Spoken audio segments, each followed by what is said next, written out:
Brody, it's unusual to see you starting from the second row of the grid. Hasn't been your weekend so far. Yeah, the weekend hasn't started off to how I wanted it to, but in race one I had the pace. I was set the quickest lap of the race, but I just made a stupid little mistake and ended up in the gravel pit, but I recovered back to 10th. So hopefully this one I could do a lot better. Christian, it's been a big lead up to this event, and starting from the third row, not ideal, not where you want to be. No, we struggled a little bit in early practice, and it sort of got us off our game for qualifying, but that's all right. It's kept me honest for the race and making it probably a little bit harder than it normally would be. But you know, first race was really good. We extended the lead in the championship, and you know, I'm pretty confident I can win from here if I ride 10 tenths, you know, and do everything right. So that's all I'm concentrating on. Well, race 2 in the QBE Australian Supersport Championship, another 17 laps. First race, Kevin McGee decided by 0.152 of a second, and the pass was done on the last lap. I guess we can expect the same again. Yeah, typical Supersport racing, Ken. I think it'll be a closely fought contest, and there'll be a handful of guys fighting over it. I guess the pressure at the moment's on Brodie Waters. He's had a topple off, 2 crashes in 2 rounds now. That championship lead that he's challenging for under threat. They're underway, and Brodie Waters, he'll need to get away with the lead group to give himself any sort of chance. He's on bike 25. I can see him back there in the pack. The man's going to lead them into turn 1. Looks like it's going to be Kevin Curtin. Round the outside goes Nicholas Waters, younger of the 3 brothers, 17 years of age, up against the most experienced man in the field. The first lap of a Supersport race, always a bit hard in mouth, isn't it? Yeah, a little bit untidy off the line they were, but Kev Curtin made it work down into turn 1, bit sideways. Waters having a look up the inside, a bit tight there. Kev was on a much better line for the right hand, about halfway around the first lap, still leading, and Waters trying to go with him. Again, 3 different makes of bike in the top 3. Mitchell Carr, our race 1 winner, tucked in there in 3rd position. Looking to go up the inside there as they went into turn 7. Great to see such a mix of machinery. Yamaha, Suzuki, Triumph. We've got some Kawasaki's and Hondas in the field. Good to see all the manufacturers out there swapping paintwork, but Kevin Curtin on the Yamaha is going to be hard to toss. Lap 6, and you can see way out in front, well, way out in front by Supersport standards. Rick Olsen there using some of his super motard skills to back it in. Some riders actually use that as part of their technique, don't they, Kevin? Yeah, it hurts the tyres a bit too much, I reckon, because they're on those limited amount of tyres for qualifying practice and the 2 races, so you want to be as nice as possible to the tyres.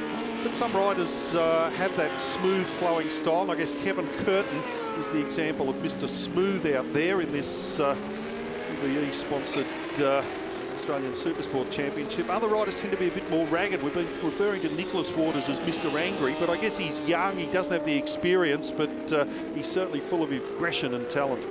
Yeah, and gets away with it and cuts good lap times, like he said. He set the lap record in race 1 earlier, but he managed to throw it down the road as well, so it's not a real good record to have, but I guess it's, as I've always said, it's easier to stop a fast guy crashing than it is to get a slow guy to go fast. You are looking at me when you're saying that, thank you very much. But Nicholas... Not the young guy bit. Yeah, thank you. Nicholas Waters, though, he'd have that carrot in front of him, wouldn't he? Because both his brothers are in the factory Suzuki team. We call it the factory team. It's really the Australian distributor, but with some factory support. He's 17 years of age. He's got an 18-year-old brother and a 24-year-old brother, living the high life on the factory-supplied bike with all the team technicians. Nick's having to do it out of his own wallet with some sponsor support. There's no doubt which ride he'd like to have. Yeah, and you always got to watch the youngest, usually brothers. You know, they're the most competitive, and well, they've got time on their side too. So, and it's a little bit monkey see, monkey do. The young guy tries to do what the older guys are already doing at their age. Well, they say that the first person you got to beat your teammate is Kevin Curtin. Looks over his shoulder to see where Rick Olsen is. Of course, Kev wants to keep that seat in the very professional Yamaha racing team. Rick Olsen is 2nd year in this team and really living up to the accolades that were heaped on him over the last couple of seasons, where he's really blossomed as a road racer. Let's have a look at lap 11 now as they come down the chute. Mitchell Carr, our race 1 winner, back there in 4th position. So I guess that's a reflection of how close this Supersport racing is. The man that's disappointed at this round to date would be Kristen Casella. He's been a front runner, but is having a lot of trouble getting this new 2011 Daytona 6. Look at Curtin. Oh. He's got the thing floating both ways on the way into there, a bit out to the right to start with, and then flicks it back to the left to get it into the right-hander. And he's worried about Olsen. He's bridged the gap a little bit, and he'll be getting that on his pit board. Again, he looks over the shoulder to check on his teammate's pace, and he's coming. It's slowly, but he's got time, and he's coming. He doesn't seem to mind having the bike loose and moving around like that. Just about to mention before, Kristen Casella, the difficulty he's had with his new 2011 Triumph. A little bit different to the one that he raced at the previous couple of rounds. Having a bit of difficulty getting it dialed in. Lap 13 now, 4 to run in this 17-lap journey. Rick Olsen is closing in on his more experienced teammate, but the two blue Yamahas running at the front of the field. Kev Marshall, crew chief for that squad, and they run a very professional team. Great to have them back in the Australian Championships this year, doing all rounds of the QBE Australian Supersport Championship, and arguably the team to beat. Yeah, and Olsen's really on the charge. He's the one that wants to impress, so Curtin's got his work cut out for him in these remaining few laps, because he's close enough to strike, but can he get the very experienced Kevin Curtin before the end? Notice that both the Yamaha riders, Kevin, running those lanyards from their left wrist to the ignition cutout. Not all the riders use that system. Some find it a bit distracting. What's the benefit of it? Well, it cuts the engine, you know, if you get out of control and crash the thing, and obviously your arm pulls it off like the speedway riders do run. And it's not a bad idea. Curtin again looking over his shoulder, so he's worried about his teammate. The young guy right behind him, he looks around and sees that number 20 straight away.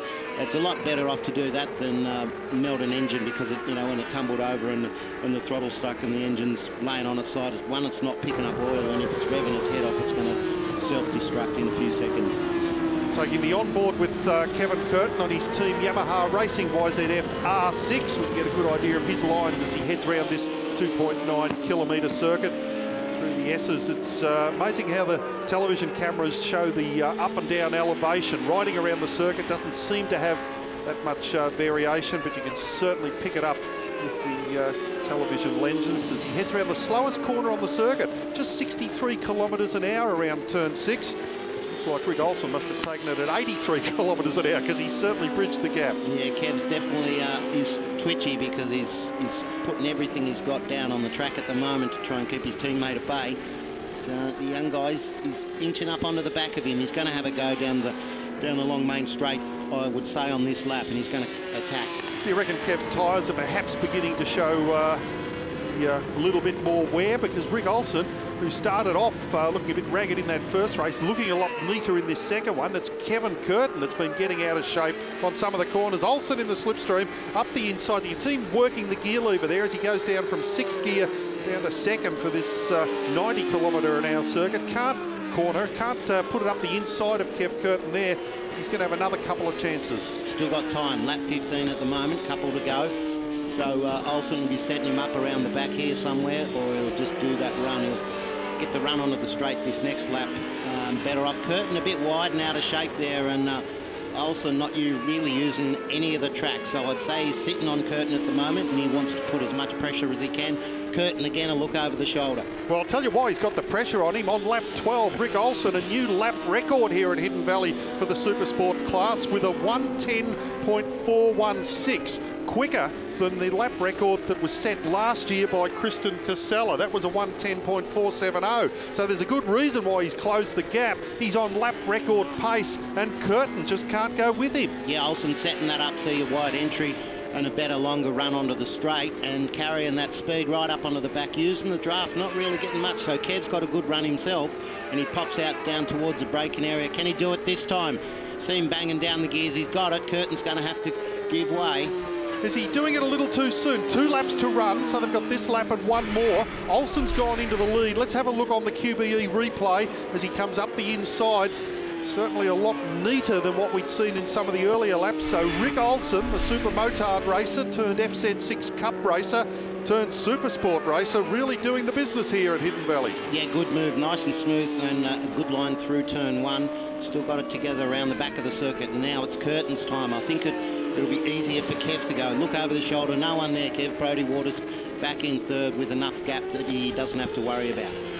Well, the new lap record holder leading the most experienced man in the field. What's Curtin got up his sleeve? Can he respond? Of course, Kevin Curtin had a pretty close encounter with the gravel at Symmons Plains when young Nick Waters came through him. Let's hope that they didn't collide there. It was just a racing incident, but let's hope that his younger teammate here, Rick Olsen, out of the draft. Right over on the inside of the track, so not giving Olsen, his teammate, the advantage. They switch back again. Olsen going to have a look down the inside now, changes his mind back to the outside and get a good entry. Setting it up wide for a tighter exit by the look of it, Olsen there. Who's in the better position here on the last lap, Kevin? Olsen will look over the shoulder. Kevin Curtin controlling it from the front, or Olsen being able to set up where he's going to have a dive for the lead? Olsen's in the box seat. He can attack because Curtin's thinking about exactly what Olsen's doing behind him. So, you know, he's got to cover, but you can't cover and lose speed because then Olsen will go straight past. So you basically, again, you just got to go absolutely as fast as you can on the best lines. So what would you be doing? Would you be, if you were Rick Olsen, would you try to shovel it up past Kevin Curtin before they get to the straight, or would you be tucking in, going for the slipstream slingshot to the checkered flag? Well, he's probably not going to pull out of the draft before the checkered flag, so that's not an option on the last lap, so he's got to do it the lap before. Hold the lead around and beat Kev to the line. This is the run onto the straight, and you can see Olsen sets it up different. Kev a little bit sideways there, lost a bit of speed. He knows he's in trouble, so he's ducked right over to the inside of the track. And Curtin's going to take the win, albeit by the narrowest of margins. So Curtin across the line, 0.05 of a second he took the win by.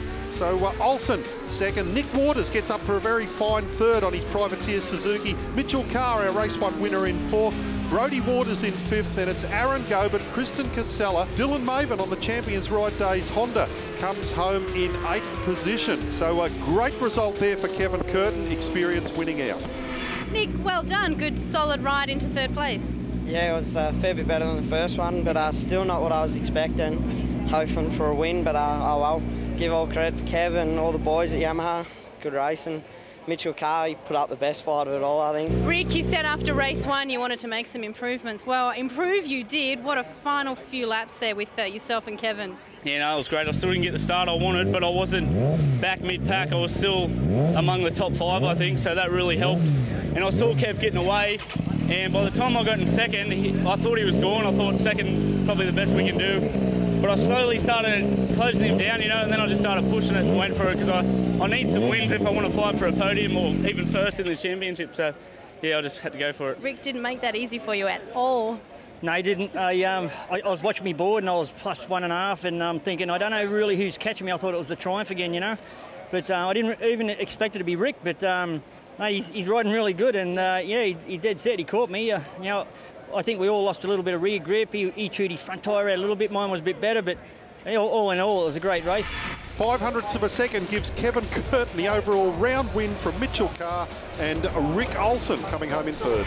To get third overall is good because we need the points. It hasn't bumped us up any further in the championship, but it has reduced the gap in points to the leader. So with 4 races to go, 2 rounds, you know, it's going to be difficult to win the championship. It's not impossible, but it's going to be very hard. And the team's been great. You know, this weekend the bike's been. I think they've done some homework and found something because the bike's been great. It's been a really good weekend actually. We started pretty strong and we had a pretty good setup straight away. And the crew and I just kept chipping away and we managed to get a victory and then a fourth. So it put us into the championship lead actually by 2 points. So we're pretty happy, and it's been a hard weekend. It's been hot weather, but we managed to keep our head down and get a win. It's been a really good weekend for us, you know, the Team Yamaha, because we came here after not being here last year, and we had to try and work out a setup.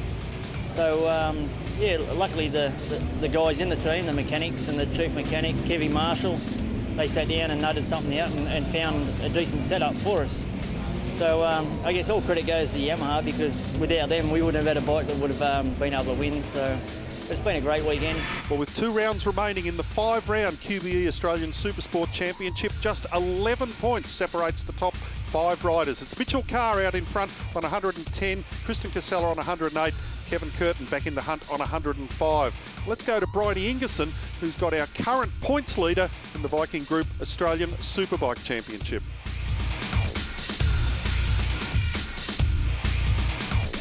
Glenn, how did you get involved in racing?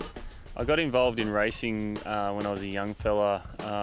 Basically, from a young age, my dad had me on a KX60, and I used to do junior motocross events.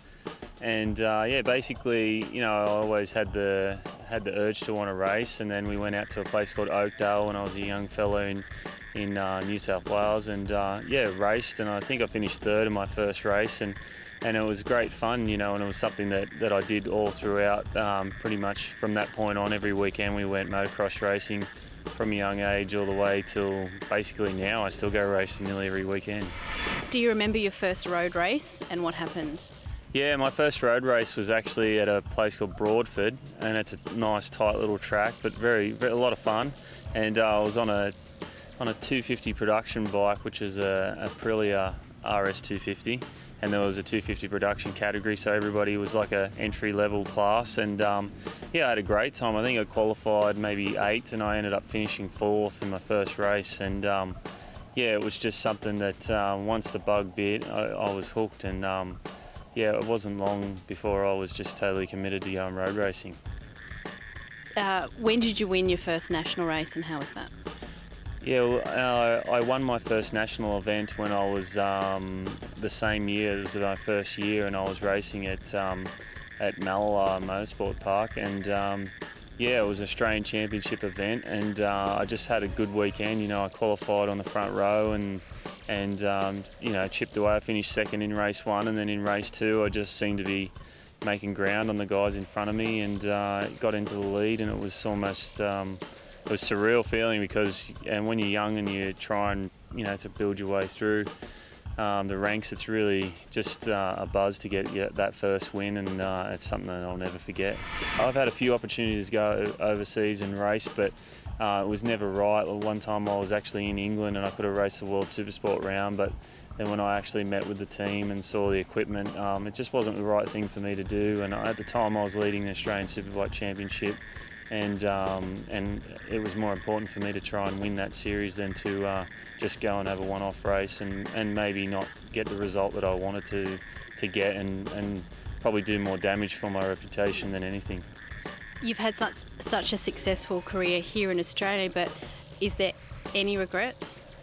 Look, I've had a really good career here in Australia, and you know, look, there's a lot of opportunities come your way when you start winning races at national level. But yeah, look, I don't regret anything that I've done in the past. I think that everything that we do in life happens for a reason, and you know, I won an Australian Superbike Championship, so it's something that was a dream of mine, and I achieved it. And you know, some other things have happened in between, and somehow I ended up without a ride, but it put me into a position that I'm in now with the team that I'm with. And you know, I wouldn't want to be back where I was before, because you know, I basically got a team that's built exactly around me, and it's all about making me go forward. And yeah, I just love the environment I'm in now, so I don't regret anything. It's great to hear from our series leader in his own words. When we return, the final Superbike race, and we'll speak to the overall winners. QBE presents the Viking Group Australian Superbike Championship, proudly brought to you by Motul and International Entertainment Group.